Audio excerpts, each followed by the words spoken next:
So dito makikita natin sa taas na nandyan pa rin yung mga kanyon.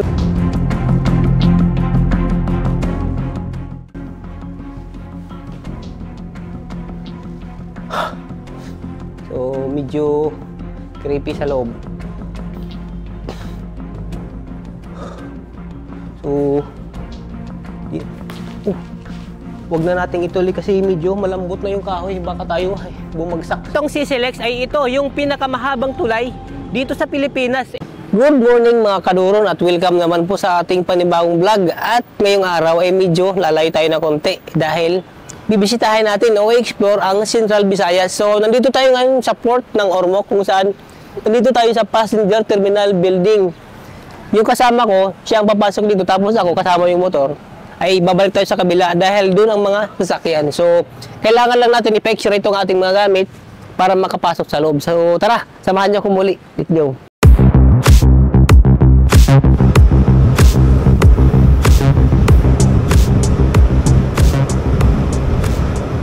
So ayan, at tapos na tayong kumuha ng ticket para sa ating NMAX at para sa aming pasahero kasi ngayon hindi na libre yung driver ng sasakyan. Kailangan mo rin kumuha ng bayad para sa'yo.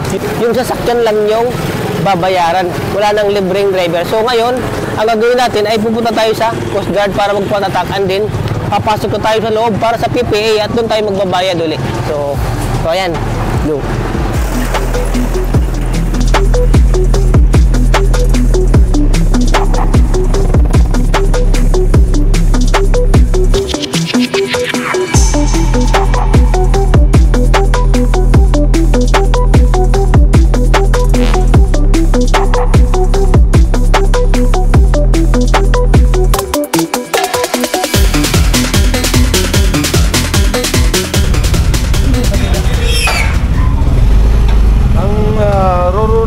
Terminal pinatuan ni sir sa kininga building yan ikaduha nga puntahan sa ubos. Musultan ni, okay. Pwede mapun sumunod yan ikaduha nga puntahan. Okay. Tapos ang ato pasahero kadto sa Picas Gate. Kaya mo bayad pa na siya terminal fee. Ang wagi nga di ang driver lang. Pwede lang. So, pwede lang. Kasi bumalik ka lang mi. Sige, pwede ako na. Sunod lang mo diha para magbayad ro terminal fee. Good morning. Sakay na, sir? Oo. Okay naman yun, problem ko. Ang iyong passenger, sir, baka na terminal fee. Oo. Nga nila siya mo sakay. Oo, okay. Ito lang yung atas pikas. Okay. Thank you.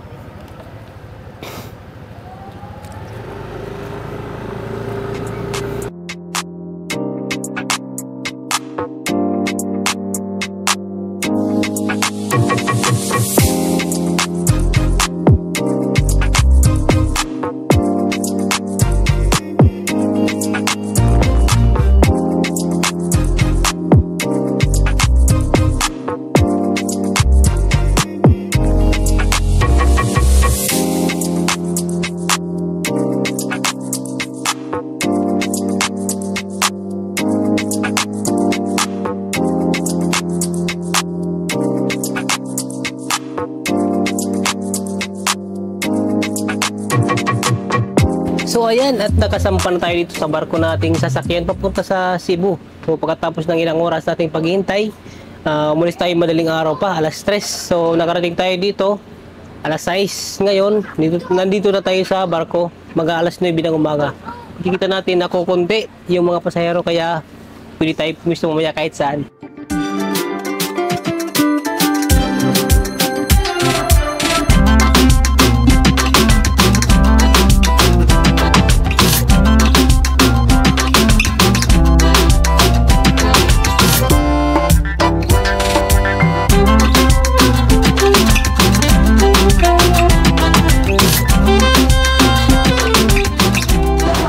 So maliban sa mga Pilipinong turista ay meron din ditong mga foreigner. So tingnan niyo naman sa likod ko. Perfect ito sa mga picture taking na kanilang gagawin. So tara. So dito makikita yung sculptor ng nila Magellan, nila Lapu-Lapu. At maging yung simbahan ng Santo Niño, dito rin makikita. So wow. Amazing. naglilibot lang tayo pupunta sa ating tutuluyan, pero accidentally nakita natin itong napakagandang lugar.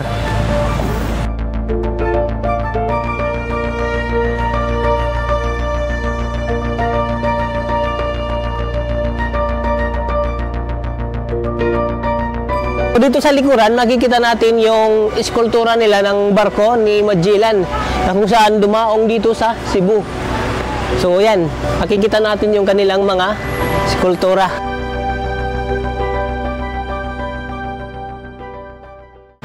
So nandito na tayo ngayon sa ating supposedly kahapon na ating tutuluyan. Kaya lang walang bakante kahapon, so naghanap po tayo kagabi ng matutulugan na iba. So hindi ko na pinakita, na ipapakita ko ngayon. Tapos, at the same time, itatry natin dahil first time natin dito sa malayo at saka maraming mga tower. Susubukan natin ang ating drone. Ito ay DJI. Subukan natin kung wala itong epekto sa maraming mga tower at saka medyo malakas yung hangin ngayon. Hindi pala ito sponsor ng DJI. Gusto ko lang ipakita sa mga katulad kong medyo beginner sa paggamit ng drone kung ano ay yung mga epekto o kung mayroon man, napapali pa rin natin dito sa mga crowded na lugar sa maraming mga tower kung wala itong epekto. Okay. Ito lang, start natin paliparin. Yan. Form lang ng letter V and then take off. Yan. Home point updated. So, okay siya.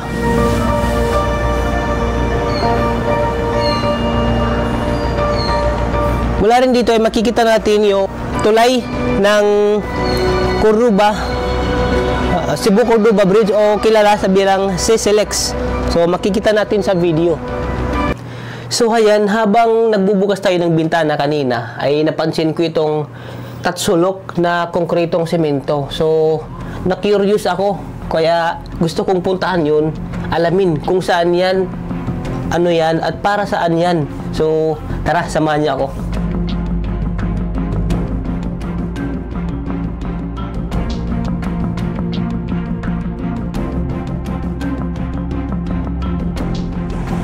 So ayan, at ilang metro lang doon sa ating tinutuluyan ay narating natin itong konkretong simento na kung saan nagtataka tayo kung para saan yan at ano yan. So nandito sa likuran natin yung rebulto ni Miguel Lopez de Legazpi kung saan siya ang gobernador nung ipatayo itong konkretong semento. So tara, ikutin natin at alamin kung ano pa yung mga nasa loob dito. So tara, let's go. Para saan ba itong ano, yung malaking konkretong semento na yan? Sa ano yan, sir? Port San Pedro, sir, yung para sa mga turista ito. Okay. Yung dating mga sinaunang gamit ba sa mga Espanyol. Okay, so nandiyan pa sa loob yung mga gamit. Oo, nandyan pa, sir. Pwede ba itong pasukin? Pwede, sir, pero may entrance. May entrance fee. So, 30 okay pesos, lang. sir. Okay lang. So, pwede kami magsimulang mag-ikot. Oh, pwede. Okay. Sige, thank you. So, ito na yung entrance ng kanilang museum. So, tara, magtatanong tayo at papasukin natin kung ano yung pwede nating makita.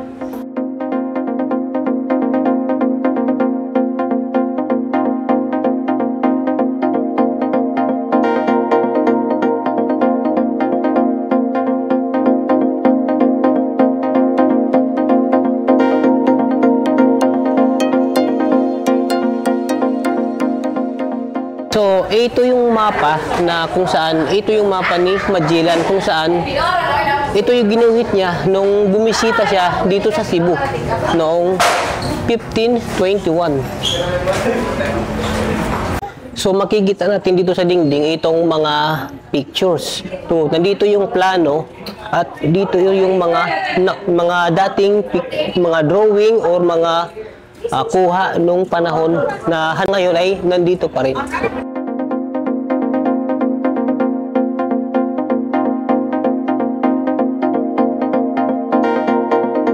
So aside sa mga painting picture na nandito, ay napansin ko rin itong ulo sa tayong nasa templo ng mga Indonesian. So, kailangan natin ng bayad na 30 pesos bilang entrance fee para makita natin yung loob ng museum. Ma'am, good morning. Gusto namin makita. Duha lang.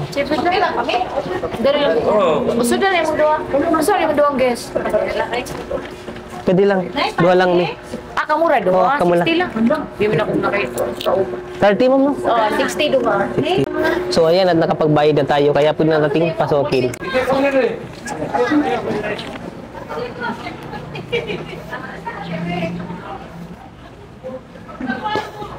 So, dito banda, makikita natin yung gallery. So, papasokin natin, tara. So, dito sa mga painting nila, makikita natin kung paano nila ipinapakita ang mga nangyari noong una. So, nandito yung picture. So, ayan.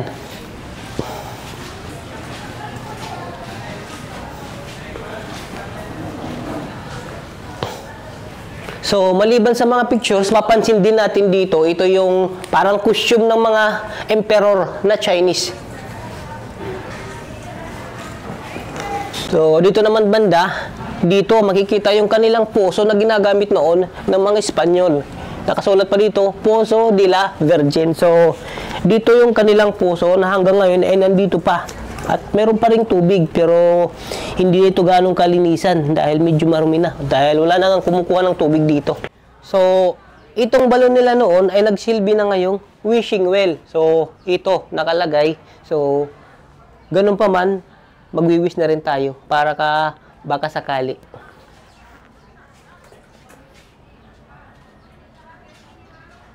May ilang taon na po ba kayong nagbabantay dito or nagtatrabaho dito sa loob? 5 years. 5 years. 5 years na. So, ano yung mga napansin mo habang nandito ka? Yung mga nangyayari sa loob dito? Kanang usay mo, limbawa akong malibo ba? Oh, so ibig niyang sabihin ay tumatayo yung kanang balahibo. So, karagdagang tanong natin, ano ba yung mga nagpaparamdam dito? Makita na mo kanang white lady. Oh. So, yun, parang nilabog na yung wala. So, maliban doon, ano pa yung mga na-experience mo dito sa loob ng 5 taon? May kanang may mukan, maghilak sa CR, bata. So, ayan. So, okay. So, thank you. Medyo kinilabutan tayo doon. So, akyatin natin to. Tingnan natin sa loob kung pwede tayong makapasok.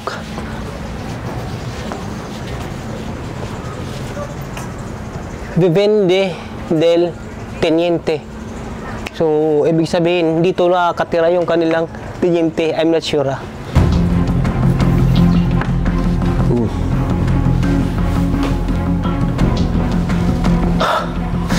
So, medyo creepy sa loob. Nakikita natin dito yung mga gamit ng mga nagme-maintenance. May bike, may grass cutter, may aircon. Pero, aside from that, makikita pa rin natin itong mga lumang lampara ng mga Kastila. Dito rin yung mga bote na hugis bilog pa. At yung kanilang mga bintana. Oh, hanggang ngayon ay buong-buo pa ito.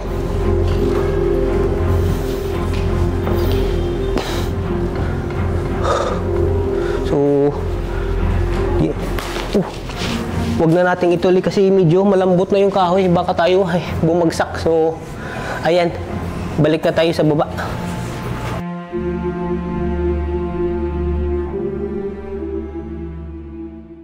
So, dito naman makikita natin sa malapitan itong mga tangke na ginamit nila noon. So, meron nakatutok doon sa silangang kanluran at hilagang bahagi nitong trianggulo na kanilang ginawang pananggalang. So, mapapansin natin dito na iba-iba yung mga kanyon. Mayroong maliliit at mayroong malalaki. So, mapapansin din natin kung gaano kakapal itong semento. So, mahigit mga 2 meters siguro ito. So, pag tinamaan ito ng kanyong galing doon sa kabila, hindi ito basta-bastang matitibag dahil sa sobrang kapal ito. Tingnan nyo naman, napaka-konkreto. So, makikita natin yung kanilang pinto na kung saan itong bakal at may kandado na kung saan sinauna pa talaga, talagang mukhang napakatibay. So bukas pala ito. Tingnan natin kung pwede tayo pumasok. So let's go. So ayan, medyo madilim dito sa loob.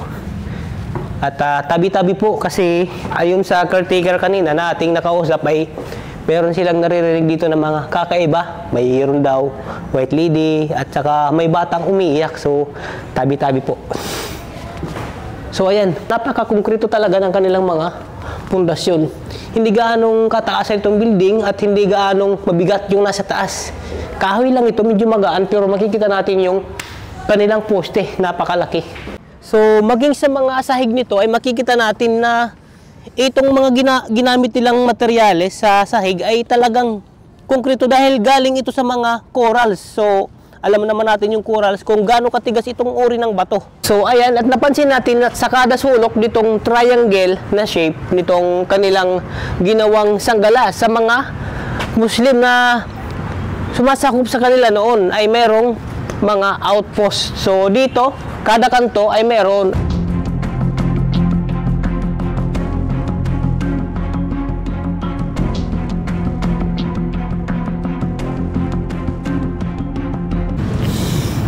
So ayan, at natapos na nating libutin itong Fort San Pedro at mula dito ay magta-travel naman tayo ng ilang kilometro doon sa ating destinasyon sa araw na ito. So tara!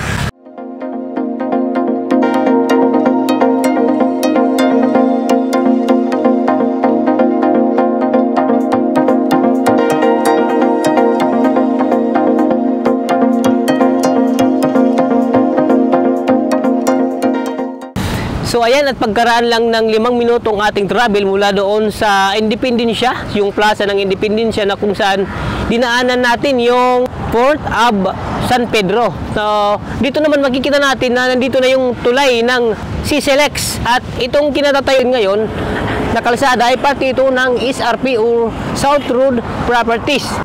So itong CCLEX ay nagkukonekta mula dito sa Cebu City papunta sa Cordoba. So, ito ay inaabot ng 8.9 kilometers. So, napakalayo.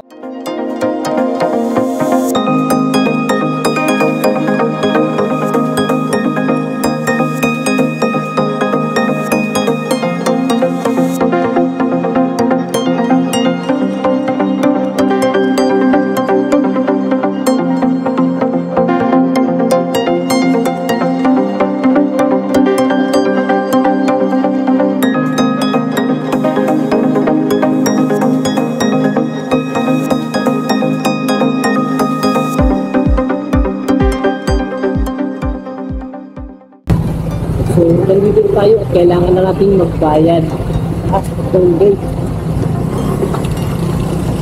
Nakita natin na 60 pesos yung bayad. 60 pesos.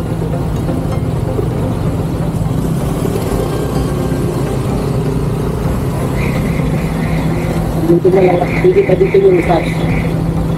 Hindi na tayo kailangan magbukas na lang na.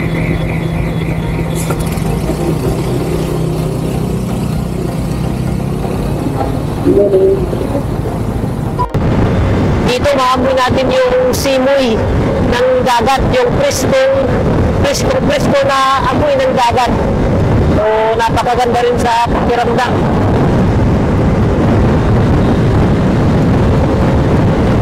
Ang construction nito ay inaabot ng haba na 8.9 kilometers at sinusuportahan ito ng mga pillars na inaabot ng 145 meters ang taas, at ito ang pinakamahabang tulay ngayon dito sa Pilipinas.